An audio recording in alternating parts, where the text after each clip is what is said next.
Hello everyone, if you came here to make your own Boba Fett cosplay, then you've come to the right place. In this video, we'll talk about pretty much everything. Where to find the leather parts, how to assemble, and what to make out of the armor pieces, how to make the soft parts. I'll leave some reference images on my Discord server so you can check them out there, as well as any links to the templates that I used and links to the leather parts as well. First things first, where to get the Eva Foam templates. I don't quite remember where I got them from because it has been a while since I've actually made it. I've made it all the way back in like 2022. I will leave a link on my Discord server to the person from whom I've got it from. I don't think they have an active website anymore as the files that I found online were reposts by seemingly another person, though I may be wrong. But either way, the links to the templates will be on my Discord server so you can download them there. One thing to note though is that I did get the Jetpack from a different person. Either way, I got the Jetpack files from Dave Surfer Templates. You can find him on Etsy. He made a pretty good Jetpack template. It comes with pretty much everything. It includes images, references, and step-by-step instructions on how to cut everything out. And if you're new to EVA foam craft, it's quite simple. You pretty much print out the templates, you cut them out, you place your template on the EVA foam, you trace it, and then you cut it out. After that, you can start gluing and putting everything together. Keep in mind though that some pieces will need to be cut on an angle, in which case the templates are actually labeled, and they'll tell you in which areas you should cut on an angle. I do think that this particular cosplay is really good for beginners if you want to start working with EVA foam, because it has a pretty good balance of simple parts and more complex parts. As in, well, I'm pretty sure we can all agree that cutting this piece out should be pretty simple. There's nothing special here. There's no extra pieces. They're all separate individual parts. The helmet is going to be a bit more difficult, but I think the difficulty progression is pretty good here, and it's all pretty balanced out. If you're just starting out with EVA foam, this is a pretty good start. In terms of EVA foam thickness, I used 5mm EVA foam. I think it's a pretty good choice for this particular cosplay because, well, we're simulating metallic armor, and metal doesn't really get that thick usually when it comes to, well, armor. So I think it suits this particular cosplay pretty well. So 5mm is pretty good. Here's the conversion for you Americans, by the way. But yeah, EVA foam is pretty cheap, a lot cheaper than 3D printing. So you shouldn't have any issues on finding lots of it for cheap. I will touch upon the painting process a bit later, but first of all, let's talk about the leather pieces. I'm not an expert at everything when it comes to cosplay. I primarily specialize in making armors, soft parts, and leather, and everything related to it. Not my field, so at the time, what I did is, for the belt, I ordered it from AliExpress. I found a Boba Fett suit, and I messaged the seller, asked them if they can make me a custom order to get me this belt and these shoe covers, which are crimson red, for like I think $60 or so. I got this belt with all the ammunition, all these nice little pouches here, even this holster for a pretty good price. So yeah, there's also multiple sizing options, so you should be able to find the size for you. Just keep in mind that Asian sizes are smaller than European or US body sizes, so pay attention to this chart and make sure that you get the size that fits you, because these are really tailor-made to the size that's advertised. One thing I want to mention as well is that the version of Boba Fett from The Mandalorian Season 2 and the one from the Book of Boba Fett, they are slightly different.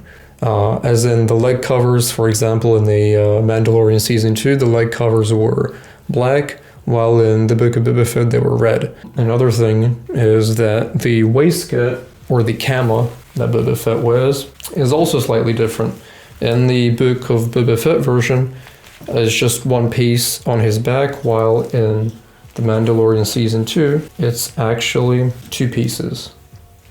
So there's like a front piece and a back piece, and that's what I did because I like that style a bit more. But yeah, just keep that in mind that there's a slight variation in the design, even though they look pretty much almost similar. The helmet is also a bit different, but again, I preferred the Mando Season 2 version because they used the same helmet shape as in the Empire Strikes Back pretty much, while in the Book of Boba Fett they stretched it out a bit. I'm not sure why, but that's how they did it. And one more difference is that the belt, I did use the Book of Boba Fett version. I just thought that it's a bit better. All right, let's touch upon the painting process because there were a couple of things I want to point out.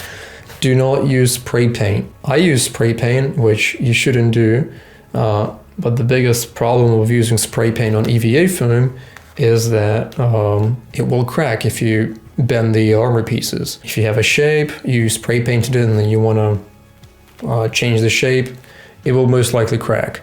Now you can use like a heat gun or even a hair dryer to heat the piece up and then carefully change its shape, but again, the risk of it cracking is really high. I don't recommend it. Instead, I would rather use acrylic paints. There is one downside to acrylic paints though, you won't really get that metallic look as you will with spray paints.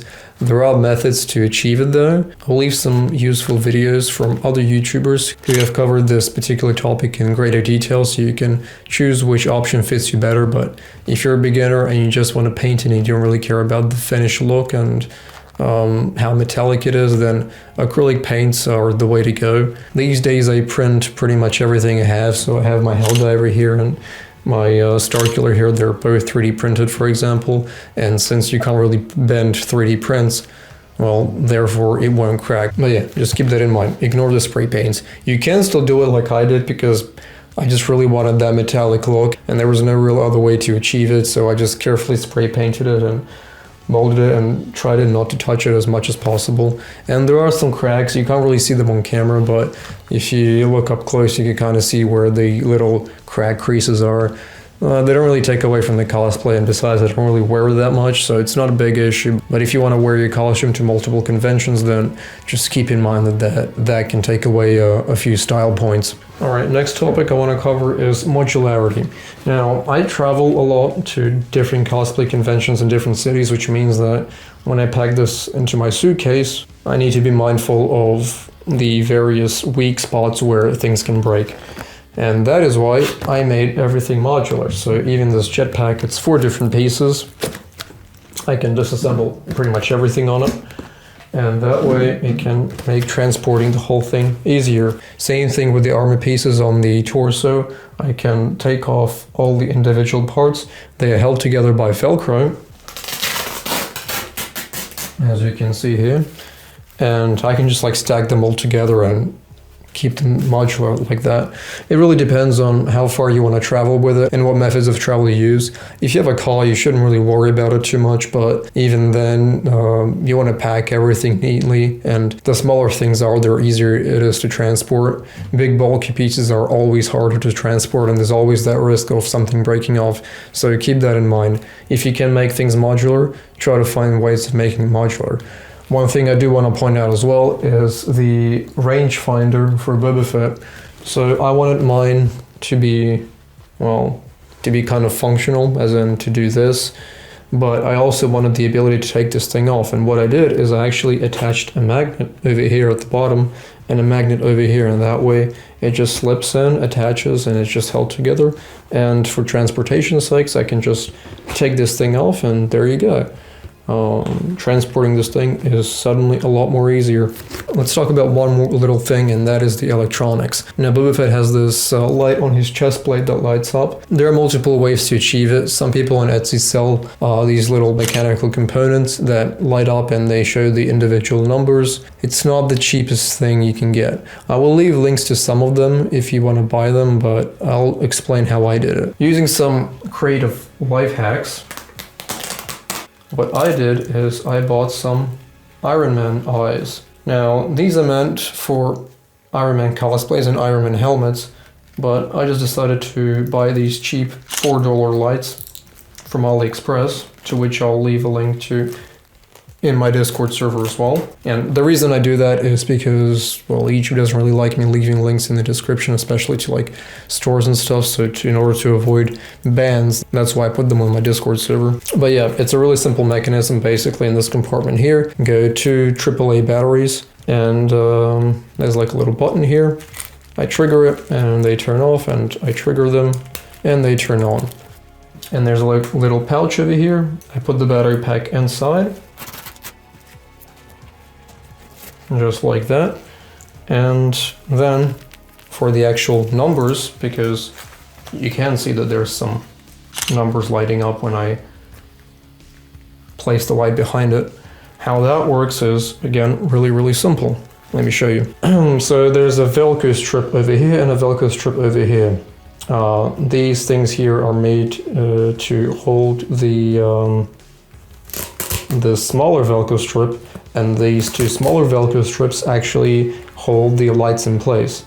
And the numbers, it's just a piece of cardboard, and I've carefully cut out the numbers and the letters that Boba Fett had, and I just placed a light behind it, and there you go. That's how it works. The light just simply goes through a bunch of cut out numbers and letters. Obviously that means that the light is gonna be static. There's no movement that's gonna be there. I mean, it's better than nothing, and it's pretty much the cheapest way you can handle this particular panel.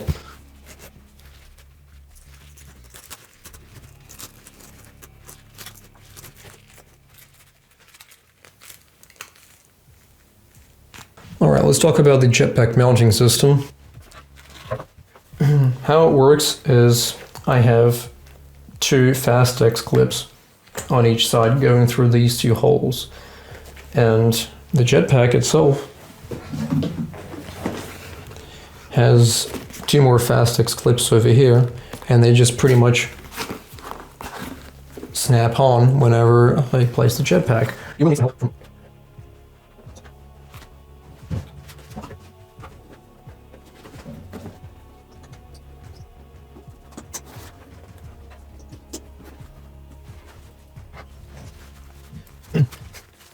So here's how it looks with the Jetpack on. Now, obviously, if there was a human in there, it wouldn't go down like this. As you see here, it'll look like this mostly, so don't worry about it. The angle will fix itself once there's somebody actually inside.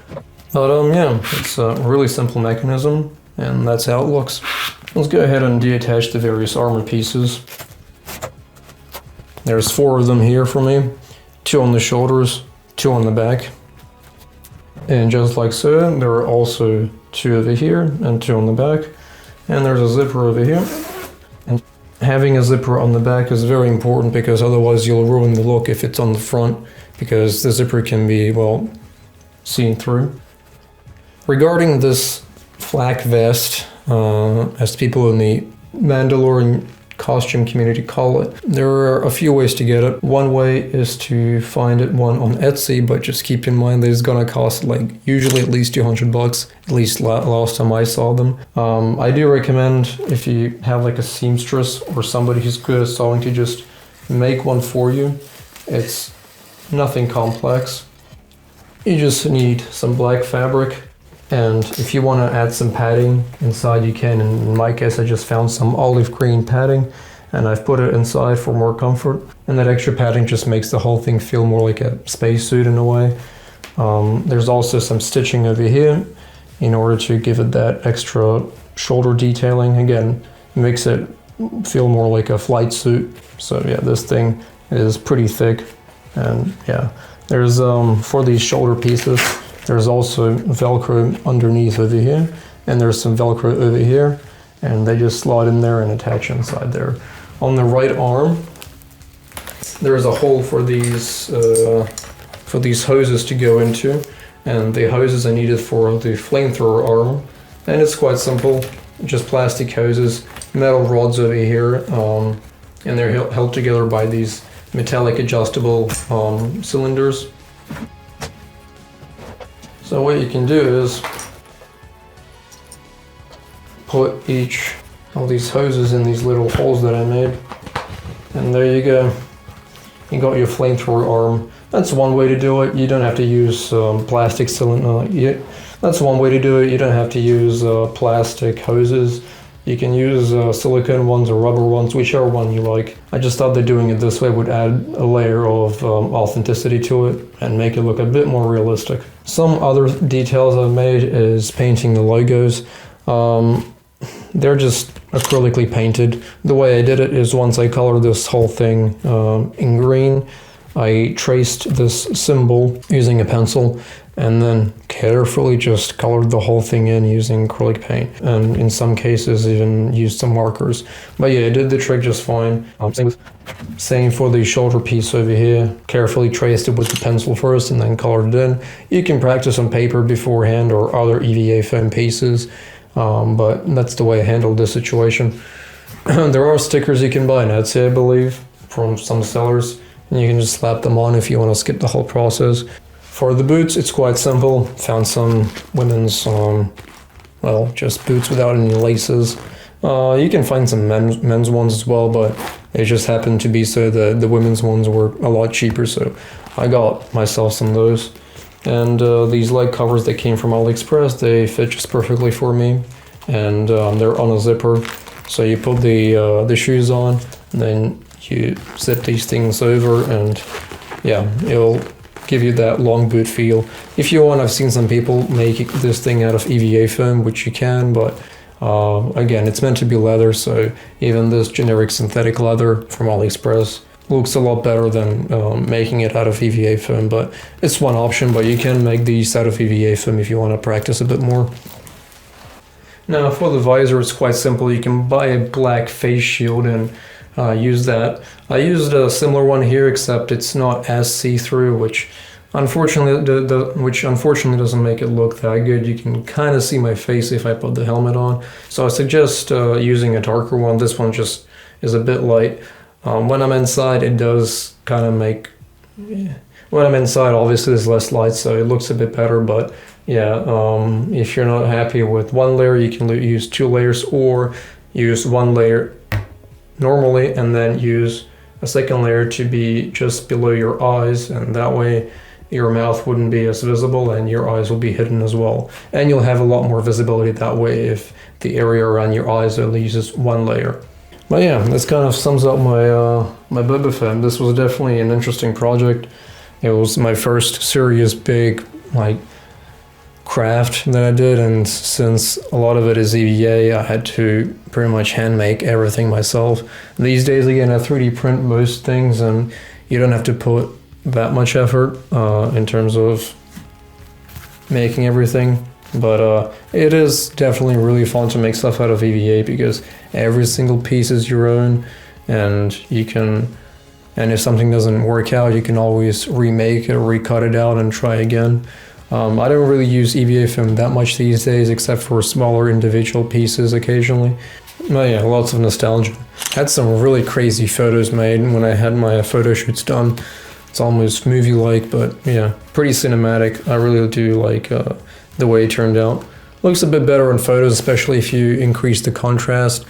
You can really see like the weathering and the detail I've added, because I used some acrylic paints, like black acrylic paint, and I just rubbed it into every single nook and cranny, and that way you can see a bit more dirt and grime, which again adds to the layer of realism.